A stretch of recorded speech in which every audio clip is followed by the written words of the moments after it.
진정한 내 가족은 내가 선택한 사람들이에요. 제 딸이 시어머니를 향해 환하게 웃으며 와인잔을 들어 올리며 말했습니다. 그러고는 차가운 눈빛으로 저를 쳐다보며 말했죠. 어머니는 이제 볼일 다 끝났으니 그만 가보셔도 돼요. 저는 깊은 슬픔을 느끼며 떨리는 몸을 일으켰습니다. 하지만 그 순간 딸의 약혼자도 자리에서 일어났고 그의 행동은 모두를 충격에 빠뜨렸습니다. 이야기를 계속하기 전에 채널을 구독하셨는지 확인해 주시고 어느 곳에서 이 영상을 보고 계신지 댓글로 남겨주세요. 저희 이야기가 어디까지 퍼져나가는지 알게 되면 정말 기쁩니다. 모든 것은 제 유일한 딸 서연이의 청첩장을 받으면서 시작되었습니다. 62세의 저는 서울 외곽의 작은 아파트에서 혼자 살고 있었습니다. 서연이와 저는 15년 전 아이 아빠가 세상을 떠난 이후로 줄곧 복잡한 관계를 유지해왔습니다.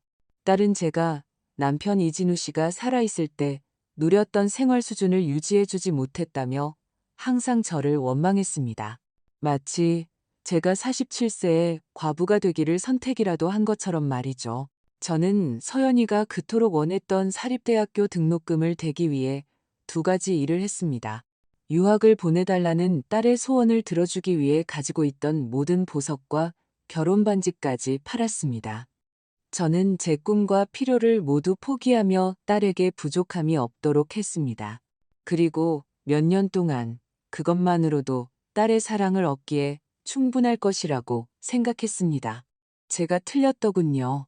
서연이가 졸업하고 좋은 직장을 구하자 우리의 대화는 점점 드물어졌습니다. 딸은 부산으로 이사를 갔고 지난 3년 동안 저를 보러 온 것은 단 2번뿐이었습니다. 항상 서둘렀고 늘 시계를 쳐다보았죠. 마치 저와 함께하는 매 순간이 희생이라도 되는 것처럼요.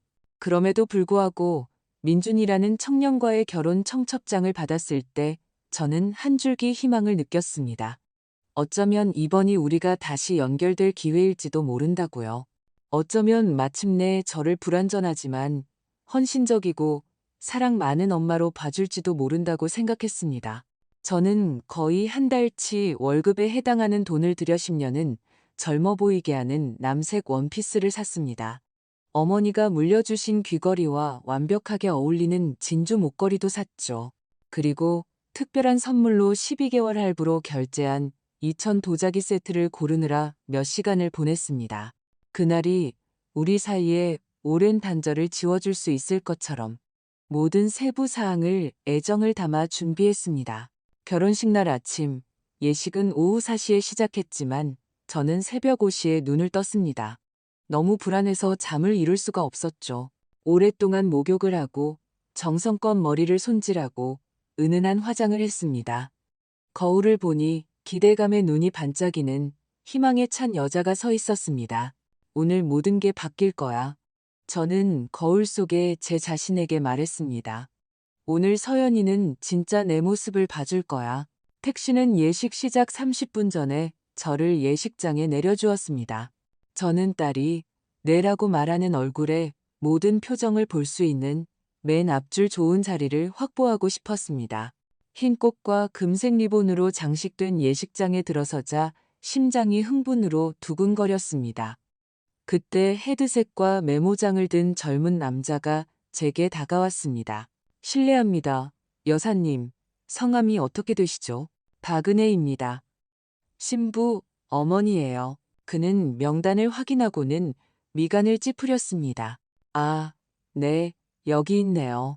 왼쪽, 7번째 줄에 앉으시면 됩니다. 7번째 줄이요? 하지만 제가 신부 어머니인데요. 맨 앞줄에 앉아야 하는 것 아닌가요? 죄송합니다, 여사님. 하지만 지시사항이 명확합니다. 앞줄은 신랑 측 부모님과 두 분의 가까운 친구분들을 위한 자리입니다. 얼굴이 수치심으로 화끈거렸지만 저는 창피함을 삼키고 지정된 자리로 걸어갔습니다. 단상에서 너무 멀어서 서연이의 표정을 거의 볼 수 없는 자리였습니다. 낯선 사람들 사이에 앉아 그들은 호기심 어린 눈으로 저를 쳐다보았습니다. 아마도 신부 어머니가 왜 이렇게 보잘것없는 자리에 앉아 있는지 의아해했을 겁니다. 예식은 정시에 시작되었습니다. 서연이가 복도를 따라 홀로 걸어 들어올 때 제 눈에는 눈물이 고였습니다. 딸은 저와 함께 입장하자는 제안을 거절했었습니다. 소셜미디어에 올린 사진으로만 보았던 하얀 드레스를 입은 딸은 눈부시게 아름다웠습니다. 딸은 드레스를 고를 때 저를 부르지 않았습니다. 민준 씨는 단상에서 우아하고 감격스러운 모습으로 기다리고 있었습니다. 두 사람이 2년이나 사귀었지만 제가 그를 직접 본 것은 처음이었습니다. 서연이는 우리를 미리 소개해 줄 필요를 느끼지 못했던 거죠. 예식이 끝난 후 딸을 안아주려고 다가갔지만 그녀를 둘러싼 친구들 무리에 가로막혔습니다. 저는 멀리서 손을 흔들 수밖에 없었고 그 대가로 재빠르고 형식적인 미소를 돌려받았을 뿐입니다. 피로연은 고급 호텔의 연회장에서 열렸습니다. 저는 또다시 연회장 가장자리에 먼 테이블에 배정되었습니다. 애정이 아니라 의무감으로 초대된 것이 분명한 다른 손님들과 함께였습니다. 신부님 친척이신가요? 제 옆에 앉은 아주머니가 물었습니다. 제가 어머니입니다. 저는 품위를 지키려 애쓰며 대답했습니다. 그녀는 진심으로 놀란 듯 보였습니다. 어머니라고요? 그런데 왜 이렇게 멀리 앉아 계세요? 저는 어깨를 으쓱하며 아무렇지 않은 척했습니다. 그러면서 서연이가 연회장을 돌아다니며 민준 씨의 어머니를 제가 몇 년 동안 받아보지 못한 애정으로 껴안는 모습을 지켜보았습니다. 저녁 식사가 제공되고 음악이 연주되는 동안 저는 투명 인간처럼 앉아 있었습니다. 아무도 저를 다른 손님에게 소개해주지 않았고 아무도 신부 어머니가 와 있다는 사실을 언급하지 않았습니다. 저는 마치 유령 같았습니다. 육체적으로만 존재할 뿐 아무런 실질적인 의미가 없었죠. 축사를 할 시간이 되자 제 심장이 두근거렸습니다. 어쩌면 지금, 어쩌면 서연이가 저에 대해, 우리의 관계에 대해, 제가 그녀를 위해 희생한 모든 것에 대해 몇 마디 해줄지도 모른다고 생각했습니다. 민준 씨가 먼저 마이크를 잡고 그의 부모님과 친구들, 그리고 그날을 가능하게 해준 모든 사람에게 감사를 표했습니다. 저에 대한 직접적인 언급은 한마디도 없었습니다. 그때 서연이가 일어섰습니다. 아름답고 빛나는 얼굴에 샴페인으로 볼이 약간 붉어져 있었습니다. 그녀는 마이크를 잡고 하객들을 향해 미소 지었습니다. 오늘 제 인생에서 가장 행복한 날을 함께 해주신 모든 분께 감사드립니다. 그녀가 말을 시작했습니다. 특히 저를 항상 지지해 주시고 지금의 저를 만들어주신 진정으로 중요한 분들께 감사드립니다. 그녀는 민준 씨의 부모님을 똑바로 쳐다보며 감사한 미소를 지었습니다. 두 분은 저를 딸처럼 맞아주셨고 제가 항상 꿈꿔왔던 가족의 사랑을 주셨습니다. 저는 그 모든 말이 비수처럼 느껴졌습니다. 그녀가 항상 꿈꿔왔던 가족의 사랑이라니. 제가 그녀를 돌보고 사랑하고 모든 것을 희생했던 세월은 아무것도 아니었던 걸까요? 가족이란 반드시 피를 나눈 사람이 아니라 좋고 나쁜 순간에 우리 곁에 있기로 선택한 사람이라는 것을 배웠습니다. 서연이가 말을 이었습니다. 바로 그때, 그날 밤 처음으로 그녀의 눈이 제 눈과 마주쳤습니다. 그 눈에는 애정도 감사함도 없었습니다. 차갑고 멀고 거의 경멸에 가까운 무언가가 있었습니다. 그리고 우리 삶에 부정적인 기운만 가져다주는 사람들, 우리를 지치게 하고 죄책감을 느끼게 하고 성장을 방해하는 사람들이 있다는 것도 배웠습니다. 연회장은 침묵에 휩싸였습니다. 모두가 무언가 잘못되었다는 것을, 그 말들이 특정한 대상을 향하고 있다는 것을 감지한 듯 했습니다. 어머니, 서연이가 저를 똑바로 쳐다보며 말했습니다. 그녀의 목소리는 단호하고 망설임이 없었습니다. 이제 그만 가보셔야 할 것 같아요. 침묵은 귀가 먹먹할 정도로 커졌습니다. 200쌍의 눈이 저를 향했습니다. 어떤 눈에는 충격이, 어떤 눈에는 병적인 호기심이, 또 어떤 눈에는 감추지 못한 동정이 담겨 있었습니다. 뺨을 맞은 것처럼 얼굴이 화끈거렸습니다. 손이 너무 떨려서 하얀 식탁보에 와인을 조금 쏟았습니다. 순간 저는 얼어붙어 방금 일어난 일을 믿을 수가 없었습니다. 제 딸이 모든 사람 앞에서 저를 결혼식에서 쫓아낸 것입니다. 저는 천천히 떨리는 다리로 냅킨을 테이블 위에 놓고 일어섰습니다. 속은 무너져 내리고 있었지만 품위를 지키려 애썼습니다. 출구를 향해 걷기 시작했고 등 뒤로 쏟아지는 모든 시선의 무게를 느꼈습니다. 바로 그때 예상치 못한 일이 일어났습니다. 신랑인 민준 씨도 자리에서 일어선 것입니다. 민준 씨는 의자를 뒤로 밀치며 벌떡 일어났습니다. 그의 얼굴은 붉었지만 그것은 부끄러움이 아닌 분노 때문이었습니다. 차갑고 억제된 분노는 어떤 폭발보다 더 무서웠습니다. 그는 놀라서 자신을 쳐다보는 서연이의 손에서 마이크를 빼앗았습니다. 박은혜 여사님께서 떠나시기 전에 모두가 알아야 할 몇 가지가 있는 것 같습니다. 그가 단호하지만 감정에 떨리는 목소리로 말했습니다. 저는 걷는 것을 멈추고 천천히 돌아섰습니다. 무슨 일일까요? 민준 씨는 저를 거의 알지 못했습니다. 우리는 3시간도 채 전에 처음으로 정식 인사를 나누었을 뿐입니다. 민준 씨, 지금 뭐 하는 거예요? 서연이가 마이크를 되찾으려 하며 속삭였지만 그는 꿈쩍도 하지 않았습니다. 우리가 사귀기 시작했을 때 민준 씨가 말을 이었습니다. 서연 씨는 자신의 어머니에 대해 이야기했어요. 어머니가 비관적이고 통제적이며 자신을 한 번도 지지해주지 않았고 항상 앞길을 막는 사람이었다고요. 모든 말이 비수 같았습니다. 제 딸이 사랑하는 남자에게 저를 그렇게 묘사했던 것입니다. 저는 제가 결혼할 여자를 믿었기 때문에 그 말을 믿었습니다. 하지만 한 달 전 결혼식을 준비하면서 무언가 불편함을 느꼈습니다. 서연이는 종이처럼 하얘졌습니다. 민준 씨, 제발 이러지 마요. 서연 씨는 어머니를 가능한 한 가장 먼 테이블에 앉혀야 한다고 고집했습니다. 우리의 특별한 날을 망치게 하고 싶지 않다면서요. 차라리 초대하지 않는 게 낫겠지만 신부 어머니가 없으면 사람들이 수군거릴 거라고 했죠. 연 회장은 절대적인 침묵에 휩싸였고 웨이터들조차 움직임을 멈췄습니다. 그건 옳지 않다고 생각했습니다. 그래서 서연 씨 모르게 제가 직접 알아보기로 했습니다. 그는 저를 쳐다보았고 그의 눈에는 연민이 담겨 있었습니다. 저는 은혜 어머님께서 서연 씨가 겨우 12살 때 남편을 여의셨고 혼자서 딸을 키우기 위해 2가지 일을 하셨다는 것을 알게 되었습니다.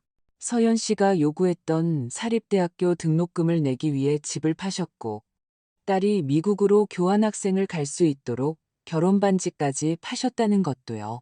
이제 눈물이 제 얼굴을 타고 자유롭게 흘러내렸지만 저는 부끄럽지 않았습니다.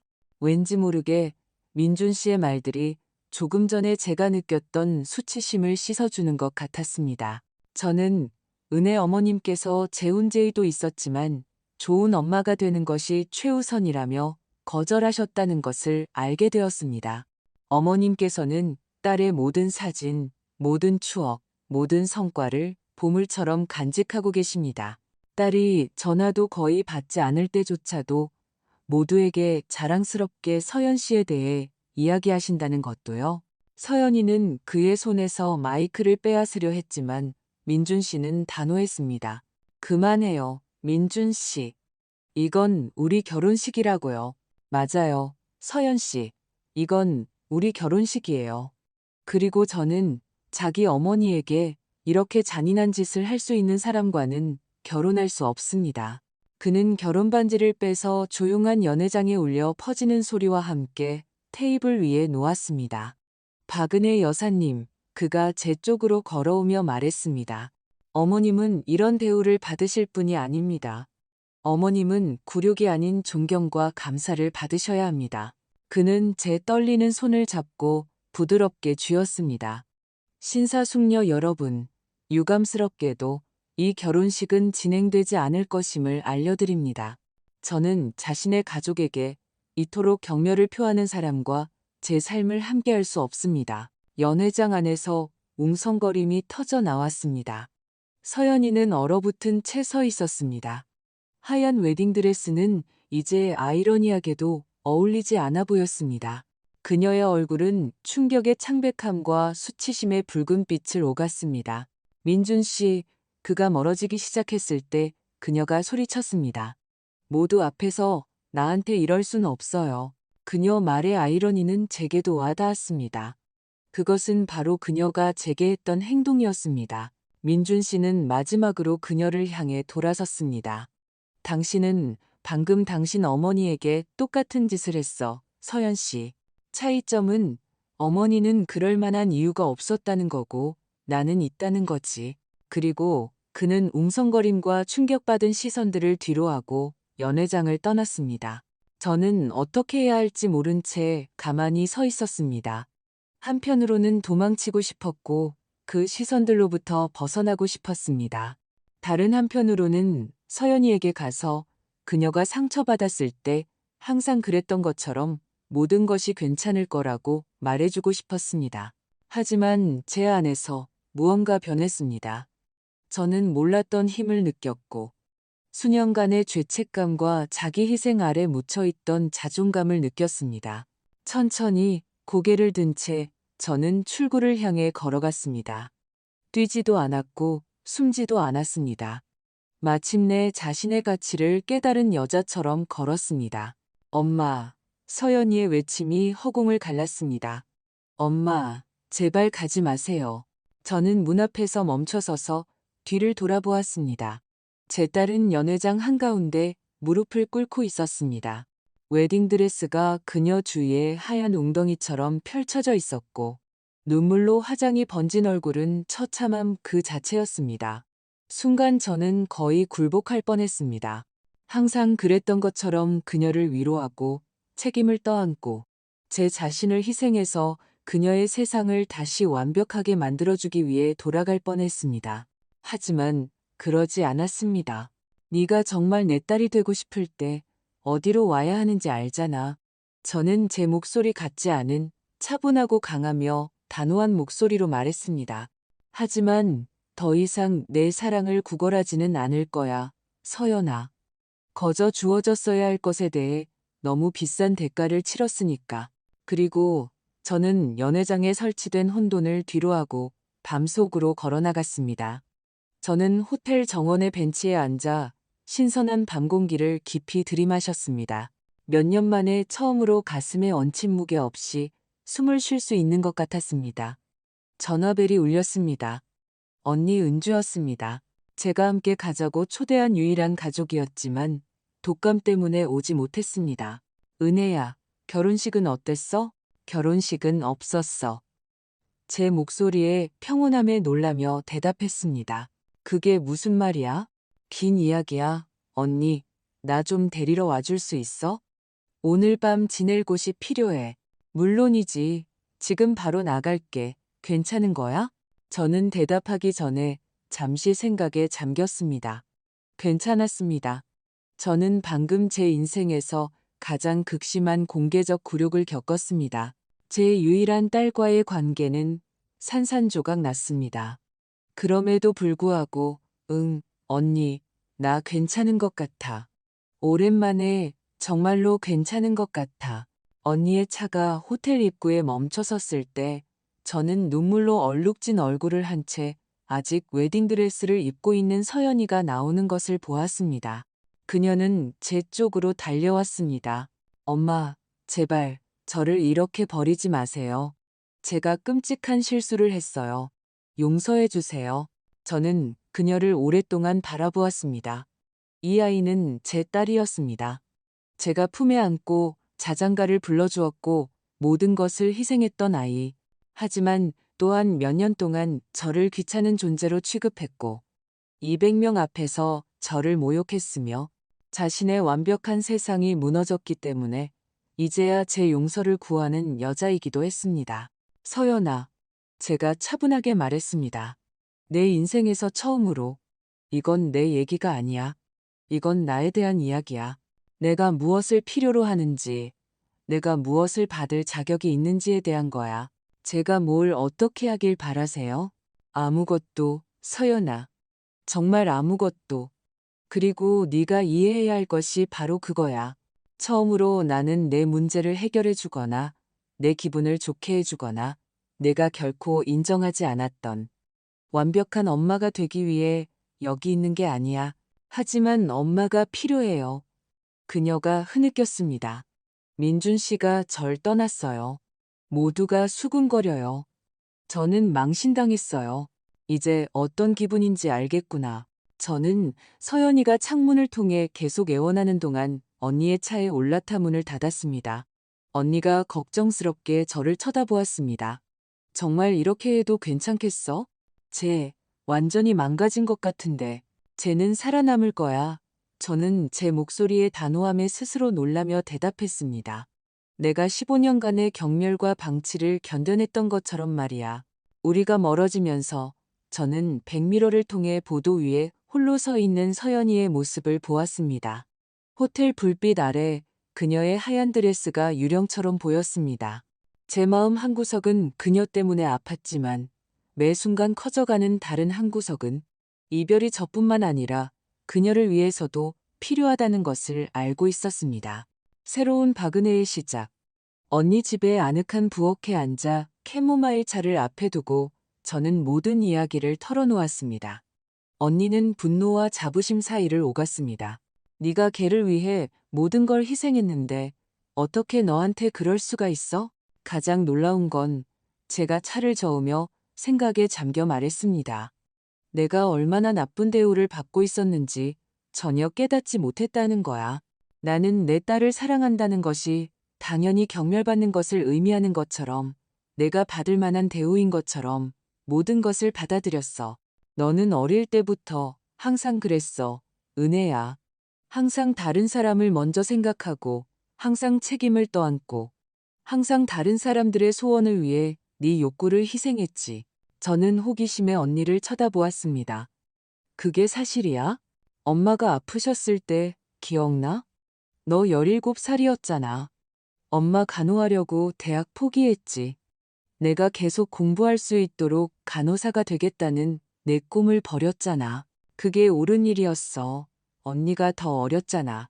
그리고 네가 진우 씨랑 결혼했을 때 그는 일 때문에 해외로 이사 가고 싶어 했지만 내가 임신해서 네가 곁에 필요했기 때문에 네가 그를 설득해서 남게 했잖아.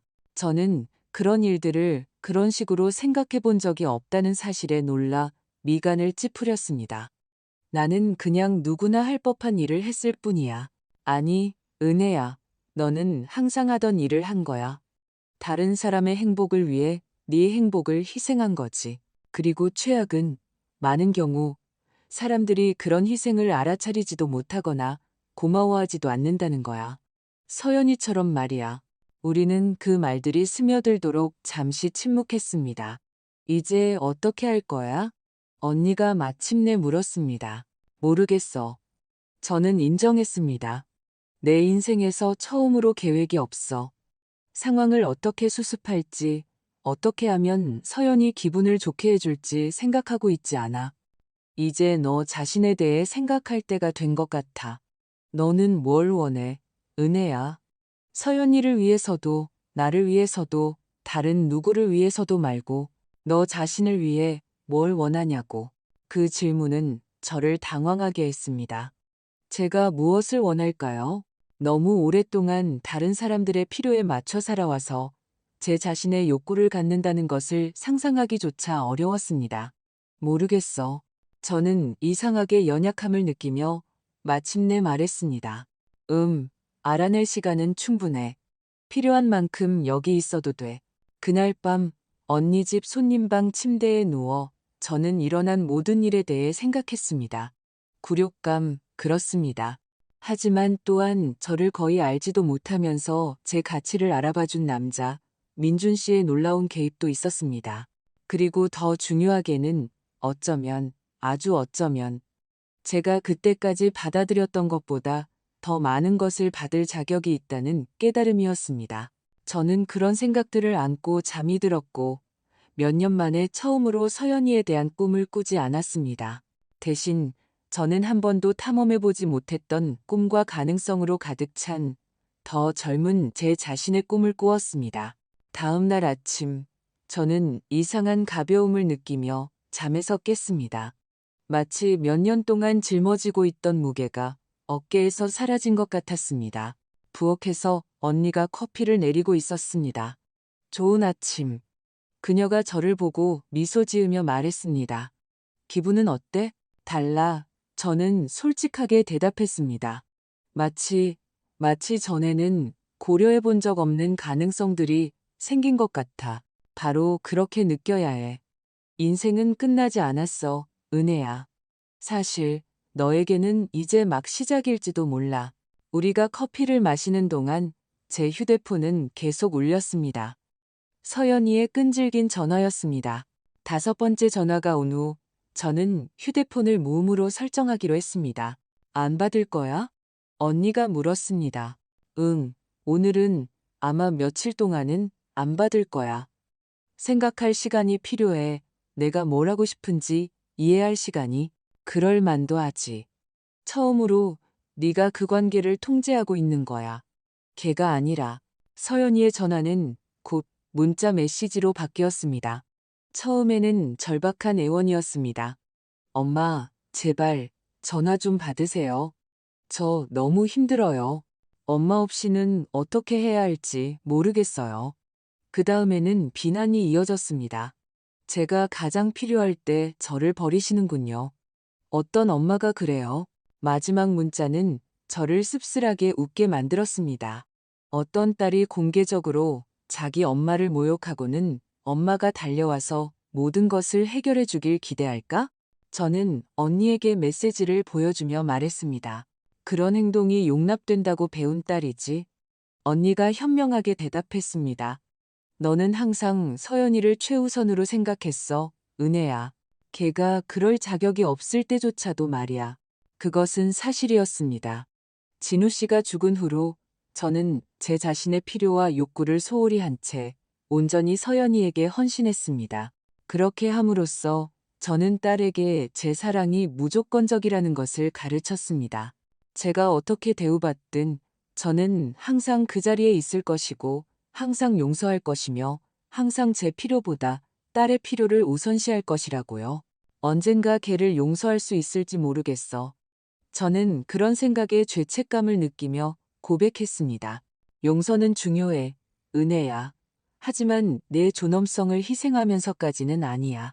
언젠가 서연이가 자기가 한 짓을 정말로 이해하고 진정한 뉘우침을 보일 때 그때 용서를 고려해 볼 수 있을 거야. 하지만 오늘은 그날이 아니야.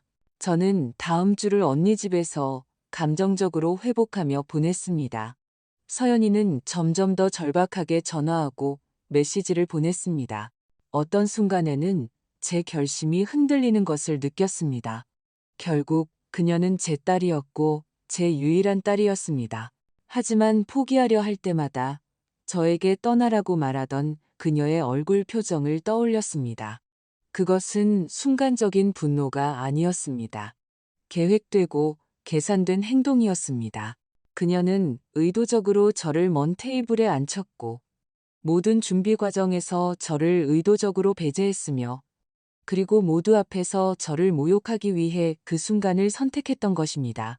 결혼식이 무산된 지 8일째 되는 날, 누군가 언니 집 문을 두드렸습니다. 서연이었습니다. 그녀는 일주일 만에 몇 년은 늙어 보였습니다. 창백하고 다크서클이 깊었으며 윤기 없는 머리는 되는 대로 묶은 모습이었습니다. 엄마, 제가 문을 열자 그녀가 말했습니다. 우리 얘기 좀 해야 해요. 제 안의 한 부분은 즉시 그녀를 안아주고 위로하고 모든 것이 괜찮을 거라고 말해주고 싶었습니다. 하지만 자신을 소중히 여기는 법을 배우고 있던 다른 부분은 단호하게 버텼습니다. 그 대화를 할 준비가 됐는지 모르겠구나. 서연아, 제발요 엄마. 애원하고 전화하고 메시지 보냈잖아요. 하나도 답장 안 하셨잖아요. 지난 3년 동안 내가 내 전화와 메시지에 답장하지 않았던 것처럼 말이지. 저는 제 용기에 스스로 놀라며 지적했습니다. 그녀는 제 대답에 진심으로 충격을 받은 듯 했습니다. 그녀는 제가 즉시 굴복하고 죄책감을 느끼고 자신을 기쁘게 하기 위해 모든 것을 할 것이라고 기대하는데 익숙했습니다. 적어도 들어갈 수는 있을까요? 그녀가 마침내 물었습니다. 저는 망설였지만 결국 옆으로 비켜섰습니다. 서연이는 마치 다리가 더 이상 버틸 수 없다는 듯 거실 소파에 주저앉았습니다. 민준 씨가 제 전화를 안 받아요. 그녀가 말을 시작했습니다. 신혼여행도 취소했고 모든 선물을 돌려주고 있어요. 저는 망신당했어요. 엄마. 모두가 수군거려요. 저는 그녀의 첫 번째 걱정이 제가 어떻게 느끼는지가 아니라 상황이 그녀에게 어떻게 영향을 미치는지에 있다는 것을 알아차렸습니다. 다시 한번 모든 것이 그녀에 관한 것이었습니다.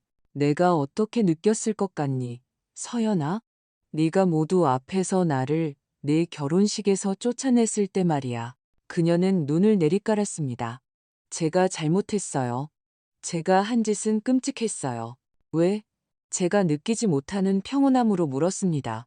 왜 그런 짓을 했니? 모르겠어요. 그녀가 눈물을 흘리기 시작하며 대답했습니다. 아마 제가 엄마를 위해 얼마나 많이 희생했는지에 대해 항상 죄책감을 느꼈던 것 같아요. 엄마를 보면 엄마가 포기했던 모든 것, 저 없었으면 엄마의 삶이 어떻게 달라졌을지를 떠올리게 됐어요. 그래서 나를 사랑한 것에 대해 나를 벌준 거니? 그녀는 제 통찰력에 놀라 눈을 들었습니다. 무의식적이었지만, 네, 그런 것 같아요. 지난 3년 동안 얼마나 여러 번 그냥 엄마 목소리가 듣고 싶어서 전화하고 싶었는지 아세요? 내가 뭘 잘못했는지, 왜 그렇게 나를 미워하는 것처럼 보이는지 궁금해하며 밤을 지새운 게 몇 번인지 아세요? 엄마를 미워하지 않아요. 한 번도 미워한 적 없어요. 하지만 넌 날 미워하는 것처럼 대했어. 마치 내가 짐이고 귀찮은 존재고 조금씩만 참아줘야 하는 사람인 것처럼. 그녀는 이제 자신을 변호할 말 없이 더 격렬하게 울었습니다. 제 안의 한 부분은 그녀의 고통을 끝내고 싶었지만 이 대화가 필요하다는 것을 알았습니다. 아마도 우리가 서로에게 진정으로 솔직해진 것은 이번이 처음일 것입니다. 나한테 뭘 원하니? 서연아? 왜 여기 온 거니? 엄마가 제 삶으로 돌아오셨으면 좋겠어요. 엄마의 용서를 원해요. 모든 것이 예전처럼 돌아갔으면 좋겠어요. 예전? 네가 날 무시하고 필요할 때 빼고는 내가 존재하지 않는 척했던 그때로? 아니, 서연아. 나는 상황이 예전처럼 돌아가는 것을 원하지 않아. 그럼 뭐요? 제가 가장 필요할 때 저를 버리실 건가요? 저는 짜증을 억누르며 심호흡을 했습니다. 항상 그것으로 돌아갔습니다. 그녀의 필요, 그녀의 감정, 그녀의 고통. 너를 버리는 게 아니야, 서연아. 내 인생에서 아마 처음으로 나 자신을 최우선으로 생각하는 거야. 그리고 네가 정말 내 용서를 원한다면 상황이 변했다는 것을 받아들여야 해. 내가 변했어. 제가 어떻게 하길 바라세요? 그녀가 진심으로 길을 잃은 듯 물었습니다. 네가 성장하길 바라. 행동에는 결과가 따른다는 것을 이해하고 사람들을 일회용품처럼 대하고 필요할 때 그들이 그 자리에 있기를 기대할 수 없다는 것을 깨닫길 바라. 그녀의 눈은 제 말에 혹독함에 커졌습니다. 저는 전에 그녀에게 그렇게 말한 적이 없었습니다. 그리고 네가 정말 우리 관계를 재건하고 싶다면 처음부터 다시 시작해야 해. 나를 그냥 네 엄마로서가 아니라 한 사람으로서 알아가야 해. 네가 다른 사람에게 베풀 존중을 나에게도 베풀어야 해. 서연이는 마치 낯선 사람을 보는 것처럼 저를 쳐다보았습니다. 그렇게 할 수 있을지 모르겠어요. 그녀가 마침내 인정했습니다. 그럼 답을 얻었네. 저를 거절하시는 건가요? 그녀의 목소리에는 믿을 수 없다는 기색이 역력했습니다. 우리가 함께 겪은 모든 일들 후에 말이에요. 아니, 서연아, 나는 경계를 설정하는 거야. 엄청난 차이가 있지. 거절은 네가 나에게 한 것처럼 공개적으로 나를 모욕하고 네 인생에서 나를 쫓아내는 거야. 나는 단지 내 인생으로 돌아오려면 내가 마땅히 받아야 할 존중으로 나를 대해야 한다고 말하는 것뿐이야. 그녀는 제 말을 곱씹으며 몇 분간 침묵을 지켰습니다. 마침내 그녀는 일어섰습니다. 이 모든 것에 대해 생각해 볼 필요가 있어요. 제가 기대했던 것과는 다르네요. 뭘 기대했는데? 내가 즉시 너를 용서하고 네가 결혼식 때문에 압박감과 긴장감에 시달렸다는 것을 이해해주고 민준 씨와의 관계를 수습하는 것을 도와줄 거라고 기대했니? 저는 유머 없이 웃음을 터뜨릴 수밖에 없었습니다. 물론 그렇게 기대했겠지. 항상 그랬으니까. 그렇지? 나는 항상 내 감정, 내 필요, 내 욕구보다 내 것을 우선시했으니까. 저는 그녀를 문까지 바래다 주었습니다. 그녀가 나가기 전에 그녀는 돌아섰습니다. 언젠가 저를 용서하실 수 있을 거라고 생각하세요? 솔직히 모르겠어. 우리 관계가 회복될 수 있을지 모르겠지만 다시는 예전 같지 않을 거라는 건 알아. 그리고 어쩌면 그게 좋은 일일지도 몰라. 서연아. 우리 둘 모두에게 말이야. 그녀는 눈에 눈물이 고인 채 천천히 고개를 끄덕이고는 떠났습니다. 저는 그녀가 길을 따라 멀어지는 모습을 지켜보며 슬픔과 안도감이 뒤섞인 모순된 감정을 느꼈습니다. 언니가 제 옆에 나타나 어깨에 팔을 둘렀습니다. 정말 대단했어. 그녀가 말했습니다. 네가 그렇게 너 자신을 변호하는 건 처음 봐. 나도 그래. 저는 인정했습니다. 이상하고 고통스럽지만 또한 해방감이 들어. 우리는 안으로 돌아왔고 언니는 제게 커피를 한 잔 더 타주었습니다. 이제 어떻게 할 거야? 그 질문은 약속처럼 공중에 떠 있었습니다. 성인이 된 후 처음으로 제게는 의무가 없었습니다. 키워야 할 딸도 없었고 돌봐야 할 남편도 없었습니다. 제게는 오직 저 자신과 앞으로 펼쳐질 백지 같은 미래뿐이었습니다. 모르겠어. 저는 솔직하게 대답했습니다.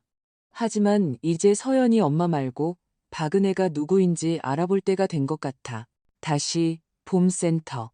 서연이와의 대화 후 2주가 지나 저는 제 아파트로 돌아와 몇 안 되는 소지품들을 정리하고 있었습니다. 결혼식에서의 굴욕은 제 인생의 전환점이 되었습니다. 우울증에 빠질 수도 있었을 텐데 대신 저는 제 삶을 재건하겠다는 결심이 점점 더 커지는 것을 느꼈습니다. 이번에는 저 자신을 위해서요. 작은 변화부터 시작했습니다. 아파트 벽을 누구의 비위도 맞추지 않으려고 선택했던 중성적인 베이지색 대신 연한 녹색으로 칠했습니다. 아주 많은 식물을 샀고 작은 거실을 매일 아침 저를 미소 짓게 하는 녹색 오아시스로 바꾸었습니다. 제 일정을 재정비했습니다. 항상 다른 사람들을 위해 시간을 비워두는 대신 저 자신을 위한 시간을 따로 마련하기 시작했습니다. 항상 읽고 싶었던 책을 읽고 볼 시간이 없었던 영화를 보고 그냥 발코니에 앉아 차 한 잔을 마시며 석양을 바라보는 시간을 가졌습니다. 어느 날 오후 제가 벽에 새 책장을 달고 있을 때 전화가 울렸습니다. 모르는 번호였습니다. 여보세요. 박은혜 여사님, 민준입니다. 심장이 쿵쾅거렸습니다. 결혼식 날 밤 이후로 그와 이야기한 적이 없었습니다. 민준 씨, 어떻게 지내세요? 상황을 고려하면 잘 지냅니다. 그가 유머 없는 웃음과 함께 대답했습니다. 아직도 거리에서 호기심 어린 시선을 받고 왜 결혼식을 취소했는지 사람들에게 설명하고 있죠. 그 점은 미안해요. 아닙니다. 옳은 일이었어요.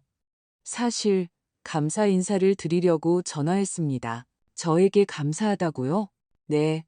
그날 밤 일어난 일은 여사님께 끔찍한 일이었겠지만 저는 제 인생 최대의 실수를 저지르는 것에서 구원받았습니다. 그 순간까지 서연 씨가 어떤 사람인지 완전히 깨닫지 못했었거든요. 저는 어떻게 대답해야 할지 몰라 침묵했습니다. 제 딸에 대해 누군가가 그렇게 말하는 것을 듣는 것은 이상했지만 그의 말에 진실이 있다는 것을 알고 있었습니다. 하지만 그것 때문에 전화드린 것만은 아닙니다. 그가 말을 이었습니다. 혹시 저와 커피 한잔 하실 수 있는지 여쭤보고 싶었습니다. 논의하고 싶은 제안이 하나 있습니다. 호기심에 저는 수락했습니다. 다음 날 시내의 한 카페에서 만나기로 했습니다. 제가 도착했을 때 민준 씨는 창가 테이블에 앉아 저를 기다리고 있었습니다. 그는 달라 보였습니다.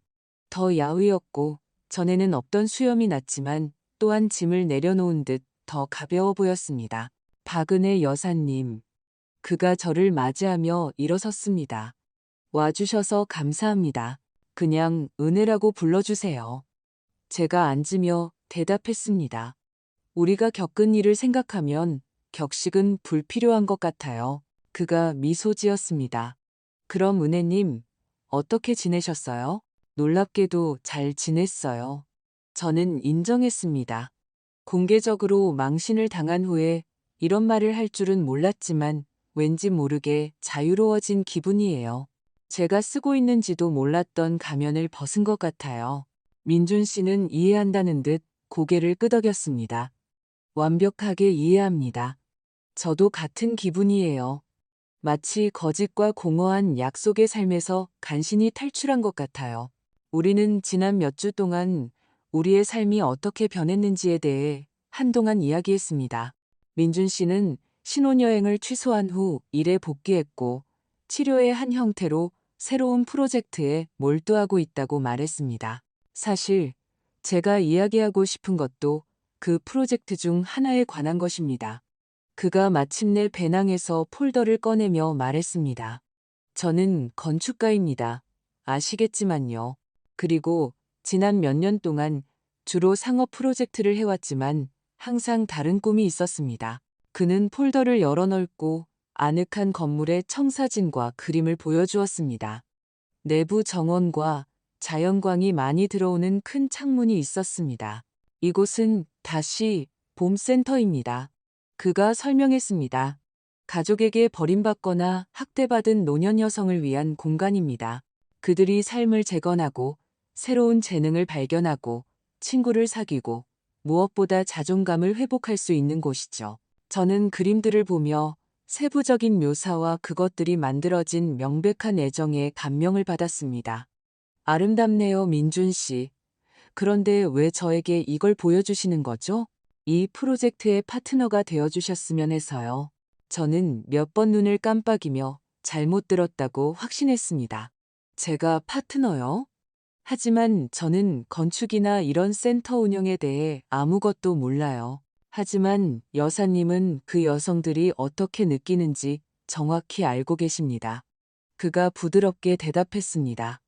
여사님은 그들 중 많은 이들이 겪고 있는 것을 겪으셨습니다.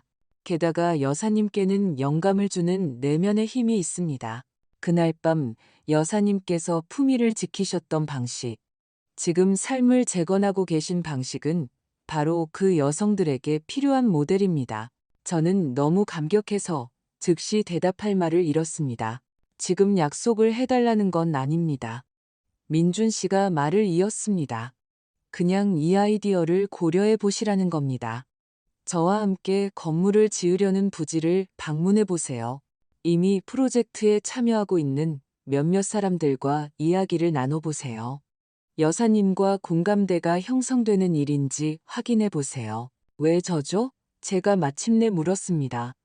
저를 거의 알지도 못하시잖아요. 민준 씨는 슬프지만 진심 어린 미소를 지었습니다. 그날 밤 서연 씨가 한 모든 일 후에 여사님께서 그 테이블에서 일어나 고개를 든 채 그 연회장을 걸어 나가셨을 때 저는 비범한 것을 보았습니다. 부서졌지만 여전히 품위와 인간성을 유지하는 여성을 보았습니다. 그리고 생각했죠. 이것이 세상에 가장 필요한 것이다.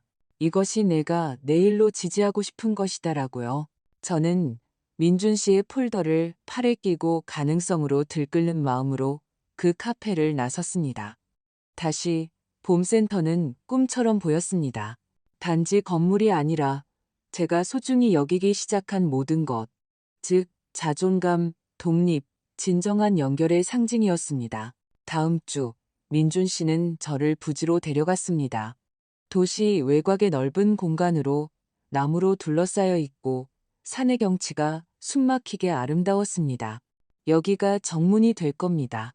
그가 열정적으로 부지를 거닐며 설명했습니다. 화려한 꽃으로 가득한 응접 정원이 있을 거고요.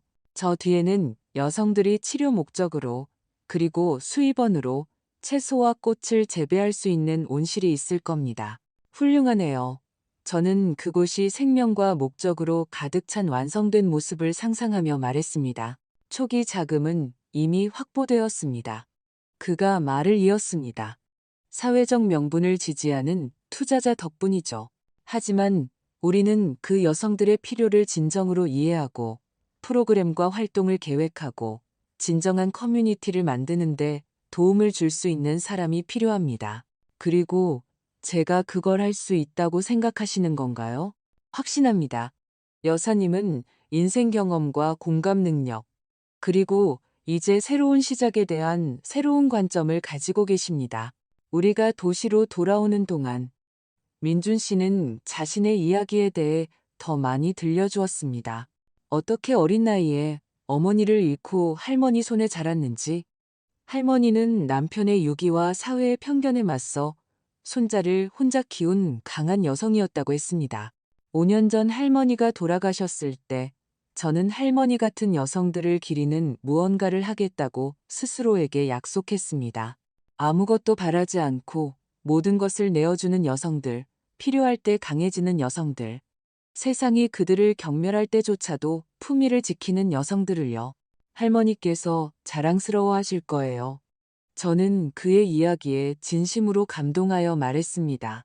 그랬으면 좋겠네요. 그가 길에 다시 집중하기 전에 잠시 하늘을 쳐다보며 대답했습니다. 은혜의 부활.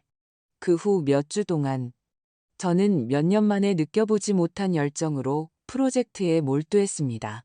다른 도시의 유사한 커뮤니티 센터를 방문했고 다시 봄센터의 혜택을 받을 수 있는 여성들을 인터뷰했습니다. 우리가 제공할 수 있는 프로그램과 활동을 조사했습니다.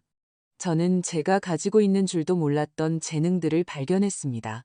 판단하지 않고 어려운 이야기를 들어주는데 능숙했고 사람들을 연결하는 행사를 조직하는 데 탁월했으며 놀랍게도 지역 기업들이 센터에 자재나 서비스를 기부하도록 설득하는 데 효과적이었습니다. 어느 날 우리가 임시로 마련한 작은 책상에서 서류를 정리하고 있을 때 모르는 번호로 전화가 걸려왔습니다. 박은혜 여사님, 여기는 TV 여성의 박수진 기자입니다. 다시 봄센터에 대해 인터뷰하고 싶습니다. 저는 깜짝 놀랐습니다. 센터에 대해 어떻게 아셨죠? 아직 짓기 시작도 안 했는데요. 민준 씨가 저희에게 연락했습니다. 그의 개인적인 이야기와 프로젝트에 대한 참여가 영감을 주며 많은 여성이 그의 여정에 대해 들으면 도움이 될 것이라고 말했습니다. 텔레비전에 출연하고 낯선 사람들에게 제 이야기를 공개한다는 생각에 처음에는 겁이 났습니다. 하지만 그때 제 경험에 공감할 수 있는 여성들, 제 새로운 시작에서 희망을 찾을 수 있는 여성들을 생각했습니다. 네, 제가 마침내 대답했습니다. 기꺼이 하겠습니다. 전화를 끊었을 때 민준 씨가 우리 둘을 위해 커피를 들고 사무실로 들어왔습니다. 그래서 TV 여성에서 전화했군요. 네, 당신이 계획한 거죠? 그렇죠? 그는 어깨를 으쓱했지만 미소를 감추지는 못했습니다. 당신 이야기는 들을 가치가 있다고 생각했어요. 같은 상황에 있는 다른 여성들이 혼자가 아니라는 것을 알 필요가 있다고 생각했고요. 저를 믿어줘서 고마워요.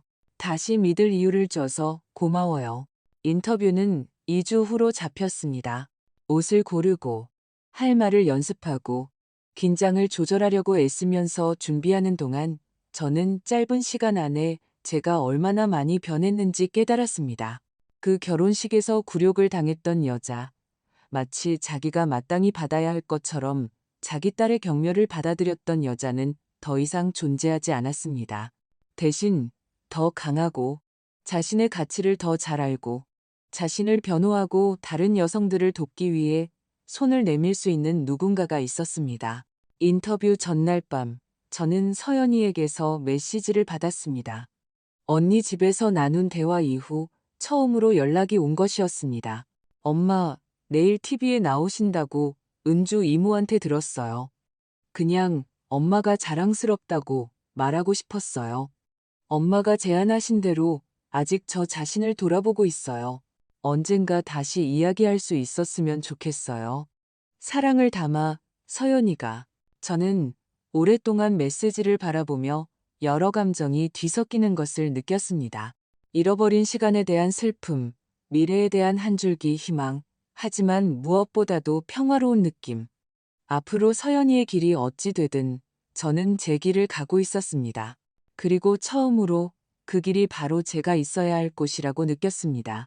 TV 여성의 스튜디오는 생각보다 작았지만 아늑했습니다. 따뜻한 조명이 파란색과 금색 톤으로 장식된 세트를 비추었고, 중앙에는 편안한 안락 의자 2개가 놓여 있었습니다.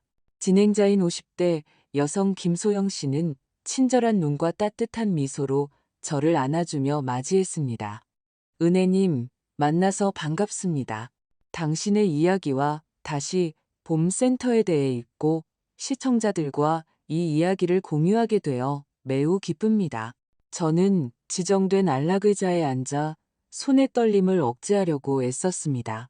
카메라들은 위협적이었고 수천 명의 사람들이 제 이야기를 듣는다는 생각에 긴장되었습니다. 하지만 김소영 씨가 질문을 시작하자 이상한 일이 일어났습니다. 말들이 마치 오랫동안 말해지기를 기다렸던 것처럼 자연스럽게 흘러나오기 시작했습니다. 저는 서연이의 이름을 언급하지 않고 그녀를 단지 제 딸이라고만 칭하며 비참했던 결혼식에 대해 이야기했습니다. 공개적인 굴욕, 민준 씨가 저를 변호하기 위해 일어섰던 일, 제 딸이 다른 사람들에게 저를 유독하고 통제적인 엄마로 묘사했다는 고통스러운 발견에 대해 말했습니다. 그 순간 어떤 기분이셨나요? 김소영 씨가 진정한 연민이 가득한 눈으로 물었습니다. 세상이 무너지는 것 같았어요. 저는 솔직하게 대답했습니다.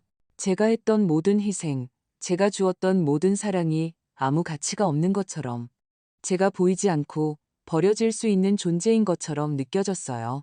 그리고 지금은, 오늘 기분은 어떠세요? 저는 잠시 생각에 잠겼습니다. 자유로워요. 제가 마침내 말했습니다. 딸과의 관계를 잃은 것은 슬프지만 물론이죠. 하지만 엄마라는 역할 외에 제가 누구인지 발견할 자유를 얻었어요. 저 자신을 소중히 여기고 경계를 설정하고 제가 마땅히 받아야 할 존중을 요구할 자유를요. 김소영 씨는 미소 지었습니다. 그리고 그것이 다시 봄센터가 제안하는 것이죠. 그렇죠? 여성들이 자신의 정체성과 가치를 재발견할 수 있는 곳 말이에요. 정확해요. 상처를 치유하고 새로운 가능성을 찾고 서로를 지지하는 커뮤니티를 만들 수 있는 곳이죠. 다시 시작하고 자신을 재창조하기에 결코 늦지 않았다는 것을 깨달을 수 있는 곳이에요. 우리는 프로젝트의 세부 사항, 제가 연구 중에 만났던 다른 여성들의 이야기, 센터가 제공할 직업훈련 및 정서적 지원 프로그램 계획에 대해 20분 더 이야기했습니다. 인터뷰가 끝났을 때 김소영 씨는 제 손을 꼭 잡았습니다. 은혜님, 당신은 영감을 주는 분이에요. 그걸 아셨으면 좋겠어요. 저는 스튜디오를 나오면서 이상하게 가벼워진 기분을 느꼈습니다. 마치 짐을 내려놓은 것 같았습니다. 제 경험에 대해 공개적으로 이야기하고 제 고통을 긍정적인 것으로 바꾸는 것은 놀랍게도 치료가 되었습니다. 민준 씨가 해바라기한 다발을 들고 리셉션에서 저를 기다리고 있었습니다. 정말 멋졌어요. 그가 꽃을 건네며 말했습니다. 진솔하고 감동적이고 영감을 주었어요. 이걸 하도록 설득해줘서 고마워요. 제가 감동하여 대답했습니다. 처음에는 제 상처를 드러내는 것이라고 생각했지만 실제로는 상처를 치유하는 것 같았어요. 축하하러 가요. 이 근처의 훌륭한 이탈리안 레스토랑을 알아요. 저녁 식사 동안 민준 씨는 프로젝트에 대한 최신 소식을 공유했습니다. TV 인터뷰는 즉각적인 관심을 불러일으켰습니다. 여러 기업이 후원을 제안하며 연락해왔고 전국 각지의 여성들이 어떻게 돕거나 혜택을 받을 수 있는지 묻는 메시지를 보내왔습니다.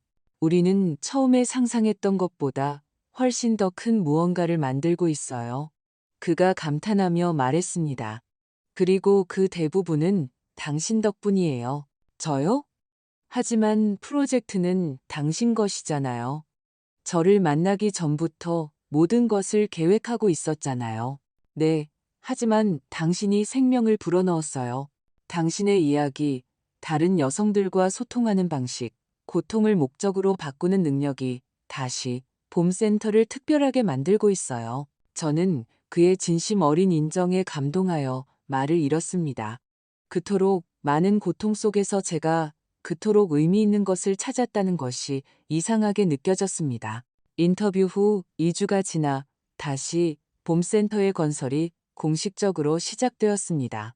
저는 첫 번째 굴착기가 도착했을 때 공사 현장에 있었고 첫 흙이 움직이는 것을 보며 거의 어린아이 같은 흥분을 느꼈습니다. 민준 씨는 제 옆에서 같은 흥분된 눈빛으로 서 있었습니다. 6개월 후면 모든 것이 순조롭게 진행된다면 우리는 개관식을 할 겁니다. 그가 말했습니다. 상상이 되세요? 저는 잠시 눈을 감고 완성된 센터가 여성들로 가득 차서 삶을 재건하고 서로를 지지하며 새로운 가능성을 발견하는 모습을 상상했습니다. 기다릴 수가 없어요. 제가 대답했습니다. 그날 오후 우리가 도시로 돌아오는 동안 제 휴대폰이 울렸습니다. 서연이었습니다. 엄마, TV 인터뷰 봤어요. 그렇게 멋진 프로젝트에 참여하고 계신 줄 몰랐어요. 고마워. 저는 이상하게 평온함을 느끼며 대답했습니다. 더 이상 우리의 상호작용에 따르던 불안감이나 그녀를 기쁘게 하려는 절박한 필요가 없었습니다. 달라 보이셨어요.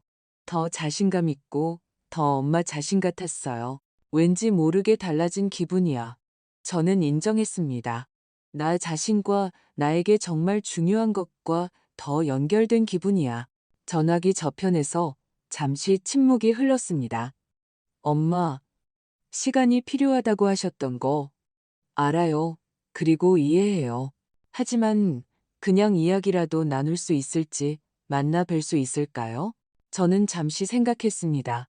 제 안의 한 부분은 여전히 예전 패턴으로 돌아가는 것을 두려워했습니다. 제가 굴복하고, 그녀가 지배하고, 제가 희생하고, 그녀가 받아들이는 패턴으로요. 하지만 매일 강해지고 있는 다른 부분은 제가 경계를 설정할 수 있고, 과정에서 제 자신을 잃지 않고 그녀를 만날 수 있다는 것을 알았습니다. 좋아. 제가 마침내 대답했습니다. 하지만 카페 같은 공공장소에서 그리고 이것이 우리 사이의 모든 것이 해결되었다는 의미는 아니라는 것을 이해하는 조건에서 말이야. 물론이죠. 그녀가 재빨리 동의했습니다. 어떻게든 편하신 대로요. 그냥 더 잘 알고 싶어요. 새로운 엄마를요. 우리는 다음 날 시내의 조용한 카페에서 만나기로 했습니다. 전화를 끊었을 때 민준 씨가 호기심 어린 눈으로 저를 쳐다보았습니다. 따님이셨어요? 응, 나를 만나고 싶어 해. 그것에 대해 어떻게 느끼세요? 조심스러워요. 저는 솔직하게 대답했습니다. 하지만 또한 궁금하기도 하고요. 어쩌면 그녀가 정말로 변하고 싶어 하는 걸지도 모르고 아니면 이제 저를 통제할 수 없다는 것을 깨달았기 때문에 저를 그리워하는 걸지도 모르죠. 어느 쪽이든 알아낼 준비가 된 것 같아요. 조심하세요. 그가 부드럽게 말했습니다. 그녀가 당신을 예전 패턴으로 다시 끌어들이지 않도록 하세요. 그러지 않을 거예요. 저는 제 확신에 스스로 놀라며 약속했습니다. 여기 있는 이 바그네는 이제 자신의 가치를 아니까요. 관계의 새로운 시작. 다음 날 약속 시간 15분 전에 도착했을 때 카페는 거의 비어 있었습니다. 자연광이 아늑한 분위기를 자아내는 창가 테이블을 골랐습니다. 카푸치노를 주문하고 평정을 유지하려 애쓰며 기다렸습니다. 서연이는 정시에 도착했습니다. 그녀는 달라 보였습니다. 머리는 더 짧아졌고 평소 입던 것보다 더 소박한 옷차림에 화장도 덜했습니다. 얼굴에는 제가 지난 몇 년간 익숙하게 보아왔던 오만함이 덜하고 더 부드러운 무언가가 있었습니다. 안녕하세요, 엄마. 그녀가 제 앞에 앉으며 말했습니다. 긴장하고 불안해 보였고 좀처럼 드러내지 않던 연약함이 보였습니다.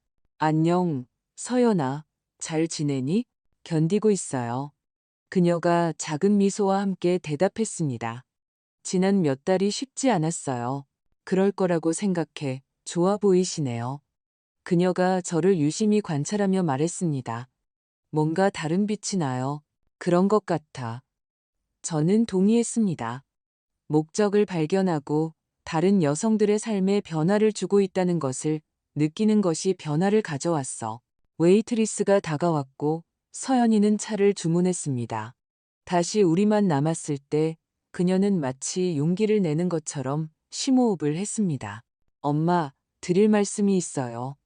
엄마가 제안하셨던 것처럼 상담을 받으면서 저 자신에 대해 알게 된 것들이에요. 듣고 있어. 제 심장은 두근거렸지만 중립적인 톤을 유지하며 대답했습니다. 제가 엄마를 대했던 방식, 그 잔인함, 그 거리감은 사실 엄마에 대한 것이 아니었어요. 그건 저에 대한 것이었고 죄책감을 감당하지 못하는 제 무능력에 대한 것이었어요. 죄책감? 네. 엄마가 저를 위해 희생한 모든 것에 대한 죄책감이요. 제가 결코 보답할 수 없을 것이고 엄마처럼 온전히 사랑할 수 없을 것이라는 것을 마음속 깊이 알고 있었기 때문이죠. 그녀는 눈물을 참으며 잠시 말을 멈췄습니다. 제가 끔찍한 딸이라는 사실을 인정하는 것보다 엄마를 탓하고 짐처럼 대하는 것이 더 쉬웠어요. 그래서 엄마를 밀어냈어요. 엄마를 모욕했어요. 엄마가 저를 미워하게 하려고 온갖 짓을 다 했어요. 그게 더 쉬울 테니까요. 그녀의 말은 파도처럼 저를 덮쳤습니다. 고통스러웠지만 어떤 면에서는 정화되는 느낌이었습니다. 마침내 오랜 세월이 흐른 후에 우리 사이에 진실이 있었습니다. 제가 한 짓을 바로잡을 수 있을지 모르겠어요. 그녀가 말을 이었습니다. 피해가 돌이킬 수 없을지도 모른다는 걸 알아요. 하지만 이제는 이해한다는 걸 엄마가 알아주셨으면 좋겠어요. 아기는 엄마가 아니라 제 안에 있었다는 것을요. 저는 그녀의 말을 흡수하며 잠시 침묵했습니다. 쉬운 답은 없었고 앞으로 나아갈 명확한 길도 없었습니다. 서연아, 내 솔직함에 감사해. 우리가 오랫동안 가졌던 것보다 더 많은 것이었어. 하지만 우리 관계를 재건하는 것은 간단하지도 빠르지도 않을 거야. 네가 예전 패턴으로 돌아가고 싶은 순간이 있을 거고 나도 그럴 거야.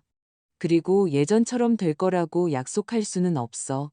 사실 그렇지 않기를 바라. 우리가 예전에 가졌던 것은 우리 둘 중 누구에게도 건강하지 않았으니까. 무슨 말씀이세요? 나에게도 우리가 그렇게 된 것에 대한 책임이 있다는 뜻이야.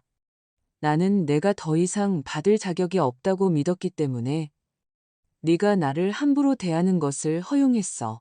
나는 그것이 모성애라고 생각했기 때문에 내 필요보다 내 필요를 우선시했어. 하지만 그건 아니었어. 그건 단지 희생으로 위장한 낮은 자존감이었을 뿐이야. 그녀는 놀란 표정으로 저를 쳐다보았습니다. 우리는 이렇게 솔직한 대화를 나눈 적이 없었습니다. 그럼 이제 어떻게 하죠? 그녀가 물었습니다. 서로를 존중하고 건강한 경계를 설정하고 상대방이 완벽하기를 기대하지 않지만 정직하기를 요구하는 두 명의 성인으로서 다시 시작하는 거야. 그렇게 하고 싶어요. 그녀가 부드럽게 말했습니다. 나도 그래. 제가 그것이 사실임을 깨달으며 대답했습니다. 어쩌면 우리는 예전의 우리로 돌아갈 수 없을지도 모르지만 새롭고 더 나은 무언가를 만들 수 있어. 그날 오후 우리가 헤어질 때 거창한 약속이나 감동적인 선언은 없었습니다. 단지 우리 둘 다 자신을 위해 노력하고 있으며 아마도 시간과 노력을 통해 우리의 상처가 치유되기 시작할 수 있는 중간 지점을 찾을 수 있을 것이라는 조용한 이해만이 있었습니다. 성공과 평화. 그 후 몇 달은 활동의 소용돌이 속에서 지나갔습니다. 다시 봄센터의 건설은 빠르게 진행되었고 공사 현장을 방문할 때마다 저는 전에 느껴보지 못했던 기쁨으로 가득 찼습니다. 민준 씨의 그림이 생명을 얻고 벽이 올라가고 창문이 설치되고 정원이 형태를 갖추는 것을 보는 것은 매혹적이었습니다. 서연이와의 관계는 천천히 발전했습니다. 우리는 카페에서 2주에 한 번씩 만나며 안전한 주제에 대해 조심스럽게 대화를 나누는 것으로 시작했습니다. 점차 긴장이 풀리면서 우리는 더 어려운 문제들, 즉, 과거, 원망, 우리를 멀어지게 했던 오해들에 대해 이야기하기 시작할 수 있었습니다. 아빠가 돌아가신 후에 엄마가 얼마나 힘드셨는지 한 번도 말씀 안 하셨어요. 그녀가 한 번의 만남에서 말했습니다. 항상 모든 것이 괜찮은 척, 혼자서 모든 것을 감당할 수 있는 척 하셨어요. 네게 필요한 것이라고 생각했어. 제가 설명했습니다. 무너지지 않고 네게 안정감을 줄 수 있는 강한 엄마 말이야. 하지만 그건 엄마를 거의 초인처럼 보이게 만들었어요. 마치 도움이나 이해가 필요 없는 사람처럼, 희생 기계처럼 진짜 필요가 있는 사람이 아니라 그것은 놀라울 정도로 성숙한 인식이었고 저 자신의 취약성을 보여주지 못한 것이 우리 사이의 간극에 어떻게 기여했는지에 대해 생각하게 만들었습니다. 내 말이 맞는 것 같아. 저는 인정했습니다. 나는 내게 진정한 나를 알 기회를 주지 않았고 나를 돌보거나 어떤 식으로든 보답할 기회를 주지 않았어. 그리고 그건 감당하기 불가능한 짐이 되었어요. 그녀가 결론 지었습니다. 그렇게 완벽한 것에 어떻게 보답할 수 있겠어요? 그것들은 어려운 대화였지만 필요했습니다. 각각의 대화는 우리의 함께한 역사를 조금씩 다시 썼고 더 깊고 진실한 이해를 가져왔습니다. 민준 씨는 이 재회를 주의 깊은 눈으로 지켜보며 항상 제 경계를 유지하고 극단적인 희생의 옛 패턴에 빠지지 않도록 상기시켜 주었습니다. 당신은 있는 그대로 사랑받을 자격이 있어요, 은혜님. 그가 자주 말했습니다. 다른 사람들을 위해 무엇을 하기 때문이 아니라 당신 자신이기 때문에요. 그것은 저에게 혁명적인 개념이었습니다. 제 유용성이나 희생 능력 때문이 아니라 단지 존재한다는 이유만으로 사랑받는다는 것. 한편 다시 봄센터는 완공에 가까워지고 있었습니다. 아늑한 장식부터 제공될 프로그램까지 모든 세부 사항이 애정을 담아 고려되었습니다. 수공예 워크숍, 직업훈련 과정, 정서적 지원 그룹, 맞춤형 신체 활동, 그리고 여성들이 직접 운영하는 작은 카페가 수입원으로 마련될 것이었습니다. 이곳이 치유의 장소이면서도 성장의 장소가 되기를 바랍니다. 제가 개관식 세부 사항을 마무리하면서 민준 씨에게 설명했습니다. 여성들이 상실을 슬퍼하면서도 새로운 시작을 발견할 수 있는 곳이요. 정확히 그렇게 되고 있어요. 그가 자랑스러운 미소와 함께 대답했습니다. 그리고 그 대부분은 당신의 비전 덕분이에요. 개관식은 공사 시작 6개월 후인 어느 일요일 오후로 정해졌습니다. 행사를 앞둔 며칠 동안 저는 기대감에 거의 잠을 이루지 못했습니다.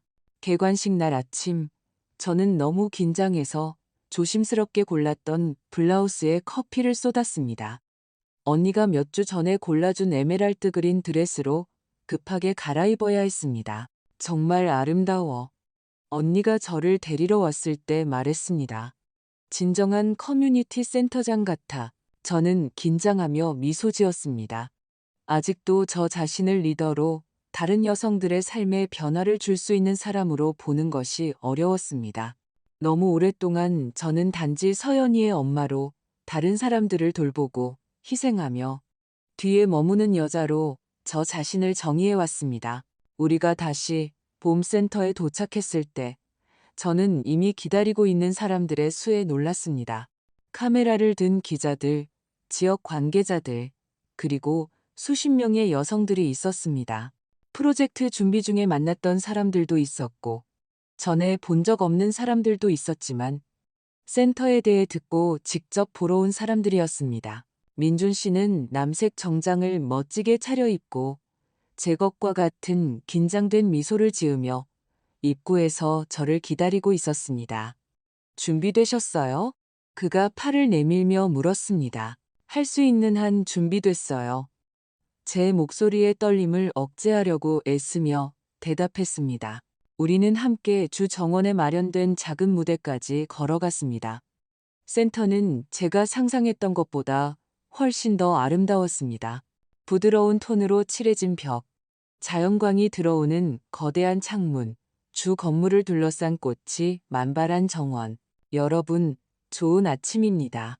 우리가 마이크 앞에 섰을 때 민준 씨가 말을 시작했습니다.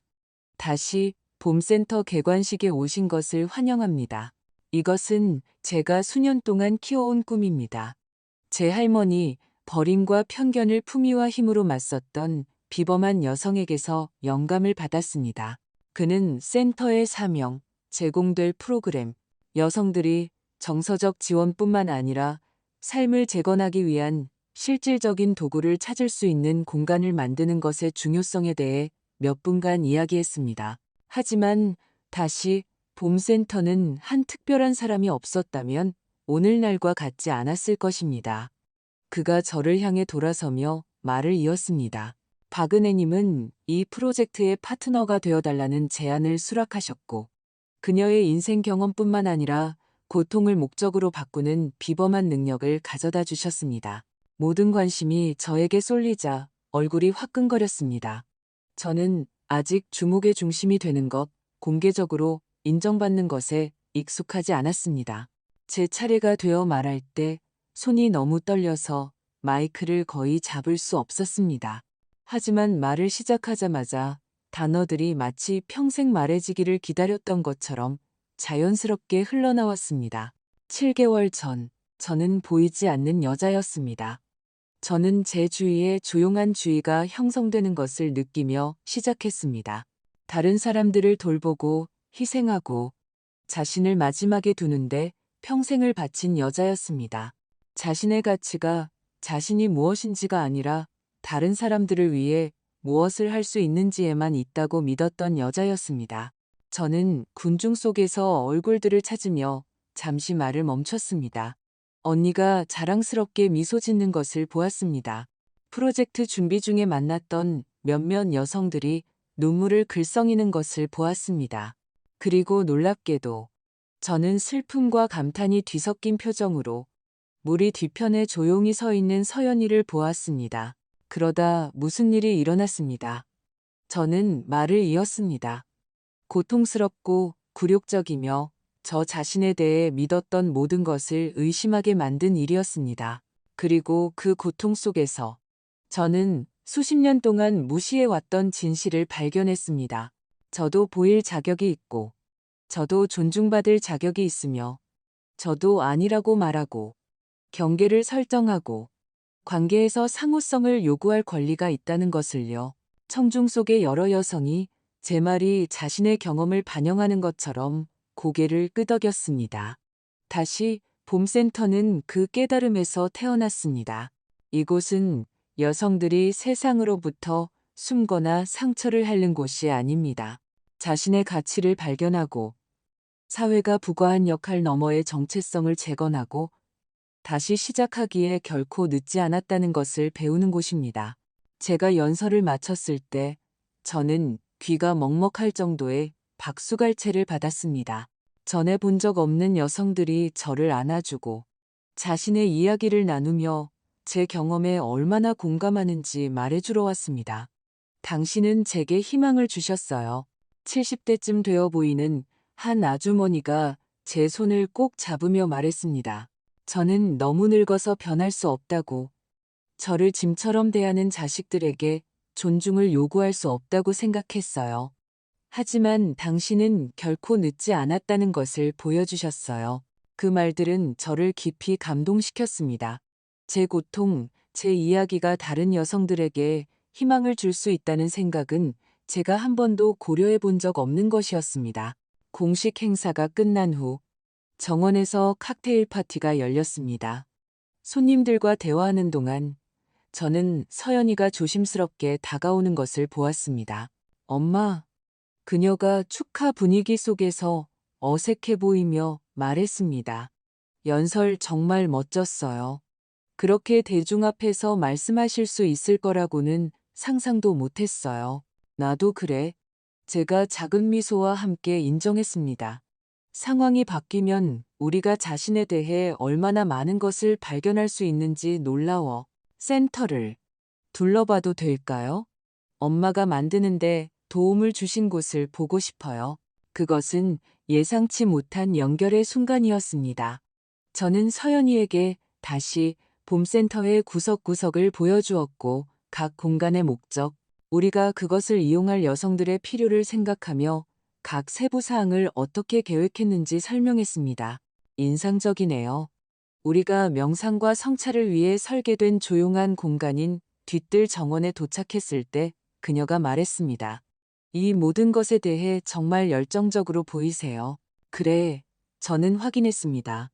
내 인생에서 처음으로 진정으로 내 것이고 내가 누구인지를 반영하는 무언가를 하고 있다는 느낌이 들어 다른 사람들을 위해 무엇을 할 수 있는지 뿐만 아니라 말이야. 서연이는 정원 중앙의 작은 장식용 연못을 바라보며 잠시 침묵했습니다. 저는 엄마를 제대로 알지 못했던 것 같아요. 그녀가 마침내 말했습니다. 엄마라는 사람만 알았지.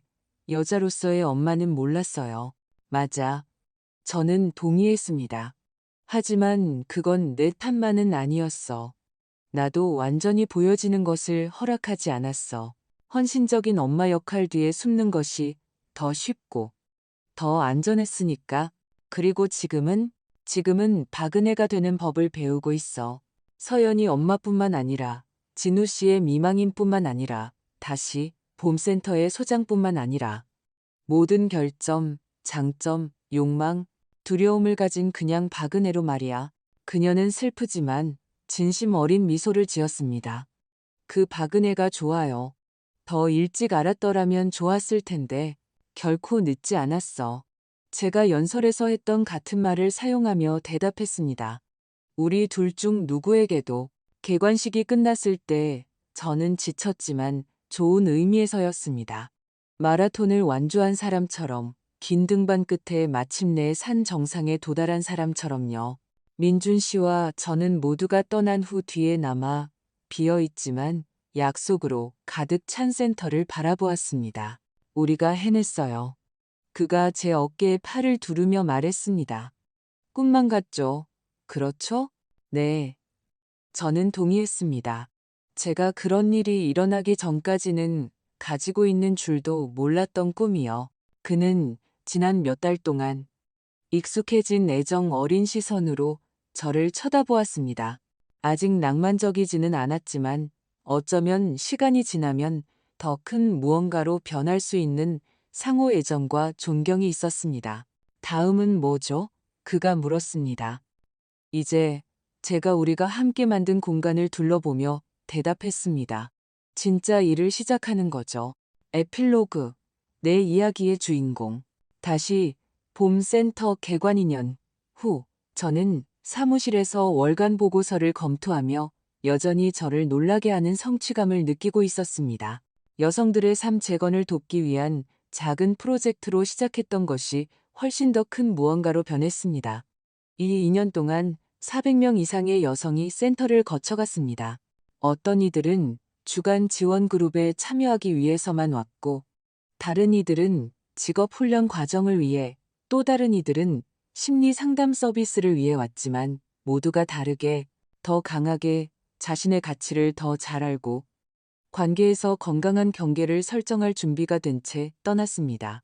우리는 자녀, 양육권 문제나 가정폭력에 직면한 여성들을 위한 법률 지원, 재무, 교육 수업, 그리고 참가자들이 생산한 수공예품을 판매하는 작은 협동조합까지 포함하도록 프로그램을 확장했습니다. 제 개인적인 삶도 제가 상상하지 못했던 방식으로 변했습니다. 서연이와의 관계는 여전히 과거의 상처로 얼룩져 있었지만 새롭고 더 건강한 무언가로 발전했습니다. 우리는 가장 친한 친구는 아니었고 일부 엄마와 딸이 공유하는 강렬한 유대감은 없었지만 상호 존중과 정직함이 있었고 낡고 해로운 패턴으로 되돌아가지 않으려는 양측의 의식적인 노력이 있었습니다. 그리고 민준 씨가 있었습니다. 우리의 관계는 뿌리를 내리기 전에 시간이 필요한 식물처럼 천천히 조심스럽게 성장했습니다. 처음에는 센터 프로젝트의 파트너였고, 그 다음에는 친구, 속마음을 털어놓는 사이, 그리고 마침내 그 이상이 되었습니다. 은혜님, 우리 비서인 지수 씨의 목소리가 제 생각을 방해했습니다. KBC 방송국 팀이 인터뷰하러 왔어요. 저는 시간이 그렇게 빨리 지나갔다는 사실에 놀라 시계를 보았습니다. 다시 봄센터의 2주년이었고 우리는 지역 사회에 미친 프로젝트의 영향에 대해 이야기하기 위해 인터뷰에 동의했습니다. 금방 갈게요. 제가 테이블 위의 서류를 재빨리 정리하며 대답했습니다. 인터뷰는 이제 개관일보다 훨씬 더 아름다워진 주 정원에서 진행될 예정이었습니다. 나무들이 자라고 꽃이 만발하고 센터 여성들이 수공예품을 판매하는 가판대가 있었습니다. 민준 씨는 열정적인 미소를 지닌 30대 젊은 기자와 대화하며 그곳에 있었습니다. 아, 이분이 바로 다시 봄센터의 제 파트너이신 박은혜님입니다. 제가 다가가자 그가 저를 소개했습니다. 만나서 반갑습니다. 박 여사님, 기자가 제 손을 잡으며 말했습니다. 저는 KBC 방송국의 정다희입니다. 여사님의 이야기는 처음 방송되었을 때 많은 시청자에게 영감을 주었습니다.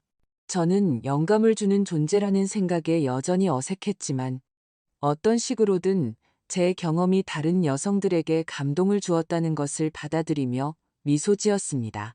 인터뷰 동안 우리는 센터의 성장, 우리가 목격한 변화의 이야기, 미래 계획에 대해 이야기했습니다.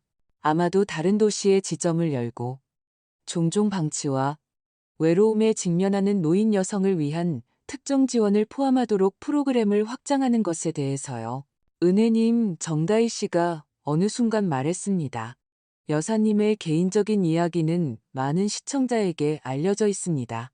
자신의 딸에게 공개적으로 굴욕을 당하고 다시 시작할 힘을 찾은 여성으로서요. 그 경험이 센터에서의 작업에 계속해서 어떤 영향을 미치나요? 그것은 제가 여러 번 대답했던 질문이었지만 결코 그 영향력을 잃지 않았습니다. 항상 제가 얼마나 변했는지, 아직 얼마나 배워야 하는지에 대해 생각하게 만들었습니다. 굴욕은 단지 기폭제였을 뿐입니다. 저는 잠시 생각한 후 대답했습니다. 진정한 배움은 그 후에 왔습니다. 제가 수십 년 동안 다른 사람들의 삶에서 맡은 역할, 즉 엄마, 아내, 돌보는 사람으로만 저 자신을 정의해왔다는 것을 깨달았을 때요. 그 역할들이 의심받고 제가 모든 것을 희생했던 사람에게 거부당했을 때 저는 무서운 질문에 직면해야 했습니다. 그 역할들 외에 나는 누구인가? 저는 우리가 지은 센터, 가판대에서 일하는 여성들, 우리의 보살핌 아래 번성하는 정원을 둘러보며 잠시 말을 멈췄습니다. 그것이 우리에게 오는 많은 여성들이 대답하려는 질문입니다. 배신당한 아내, 자식들에게 거부당한 엄마, 당연하게 여겨지는 돌봄 제공자 외에 그들은 누구인가? 그것은 어렵고 때로는 고통스러운 여정이지만 또한 믿을 수 없을 정도로 해방적입니다. 인터뷰는 민준 씨와 제가 번갈아 대답하고 항상 사생활 보호를 위해 이름을 바꾼 성공 사례를 공유하며 지난 2년간의 어려움과 성과에 대해 이야기하며 20분 더 계속되었습니다. 우리가 끝났을 때 정다희 씨는 녹음기를 끄고 미소 지었습니다. 정말 멋졌어요. 그녀가 말했습니다. 두 분은 정말 특별한 것을 만드셨네요. 감사합니다. 저는 자부심의 물결을 느끼며 대답했습니다. 가끔 주위를 둘러보고 우리가 얼마나 성장했는지 깨달으면 여전히 놀라워요.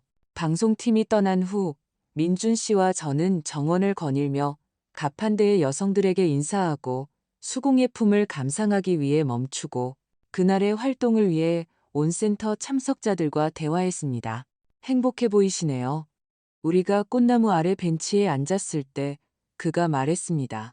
행복해요. 저는 64세에 가능하다고 상상하지 못했던 방식으로 확인했습니다. 행복해지기에 결코 늦지 않았어요. 그가 제 손을 잡으며 대답했습니다. 당신의 이야기가 바로 그 증거죠.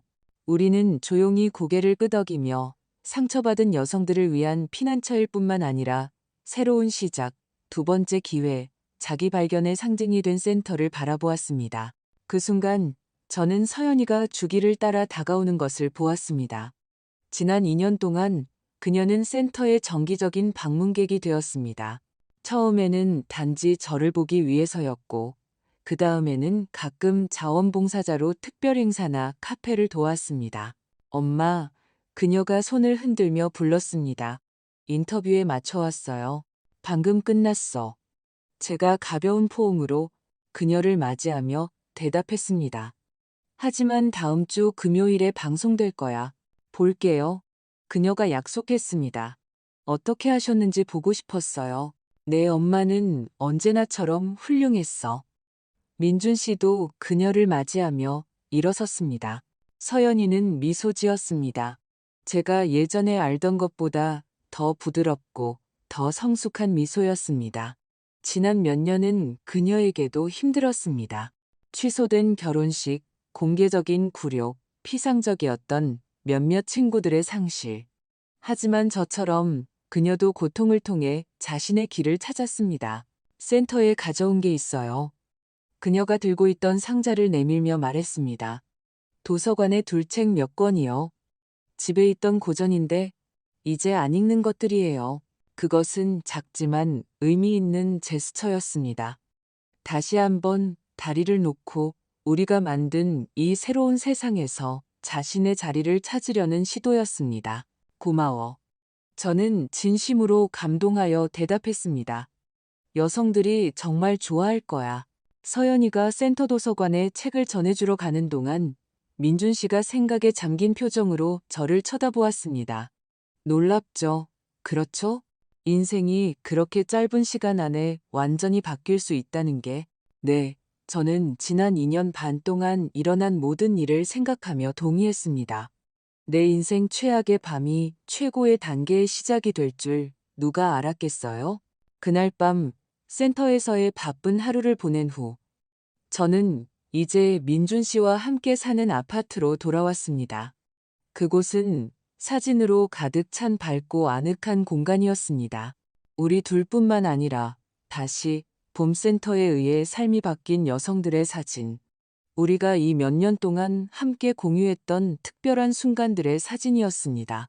우리가 6개월 전 같은 아파트로 이사 온 이후로 정해진 일과인 저녁 식사를 함께 준비하면서 저는 제 삶이 지금 얼마나 다른지에 대해 생각했습니다. 64세에 저는 다른 사람들을 돌보는 것 이상의 목적을 찾았습니다. 제가 가지고 있는 줄도 몰랐던 재능들을 발견했습니다.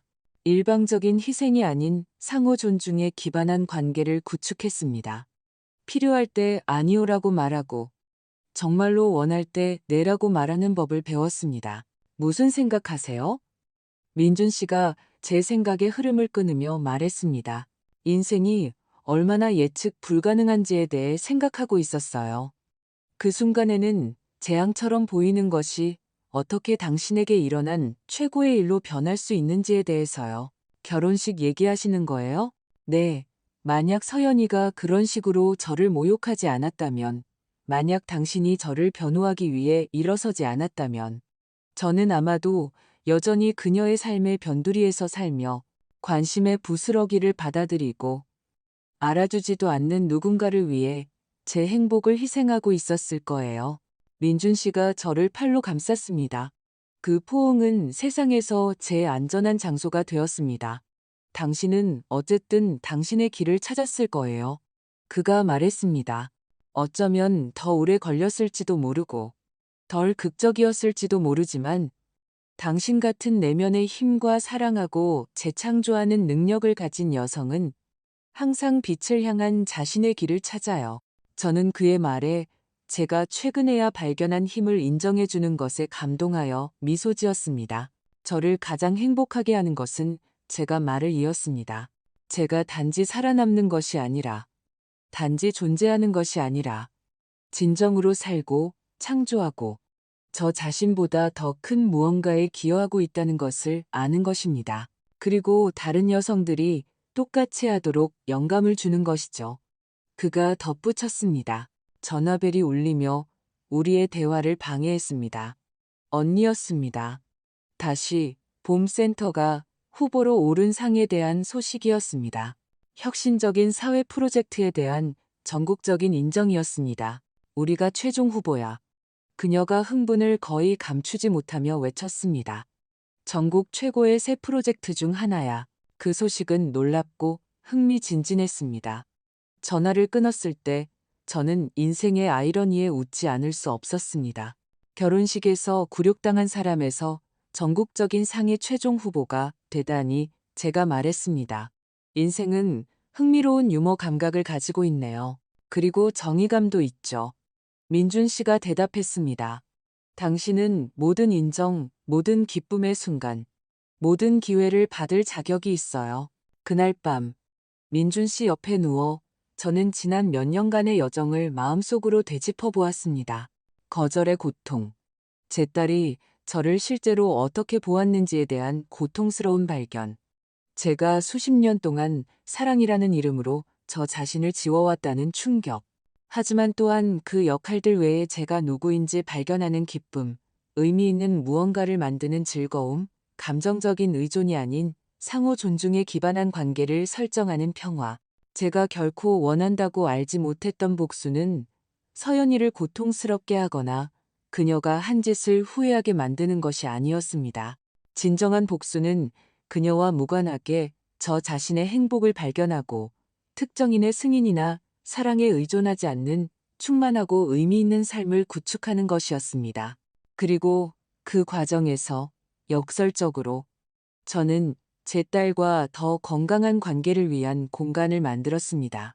의무나 죄책감이 아닌 상호 존중, 차이의 수용, 우리가 별개의 사람들이고 서로의 삶에 존재하기로 선택한 각자의 삶을 가지고 있다는 이해에 기반한 관계를요. 그 결혼식에서 쫓겨나 200쌍의 호기심 어린 눈 사이를 수치심에 불타는 얼굴로 걸었던 여자는 더 이상 존재하지 않았습니다. 대신 더 강하고 더 진실하며 더 완전한 누군가가 있었습니다. 마침내 다른 사람들을 사랑하는 것이 자신을 지우는 것을 의미하지 않는다는 것을, 엄마가 된다는 것이 단지 엄마가 되는 것을 의미하지 않는다는 것을, 64세에도 여전히 새로운 재능을 발견하고 새로운 관계를 만들고 자신이 진정으로 누구인지를 반영하는 삶을 구축할 시간이 있다는 것을 배운 사람이었습니다. 잠이 들면서 저는 전에 결코 알지 못했던 평화를 느꼈습니다. 자신과 다른 사람들에 대한 진정한 사랑이 결코 자신의 본질을 희생할 것을 요구하지 않는다는 것을 마침내 이해한 사람의 평화. 비록 늦었지만 진정성 있게 살기 시작하기에 결코 늦지 않았고 자신의 이야기의 주인공이 되기에 결코 늦지 않았다는 것을 발견한 사람의 평화였습니다.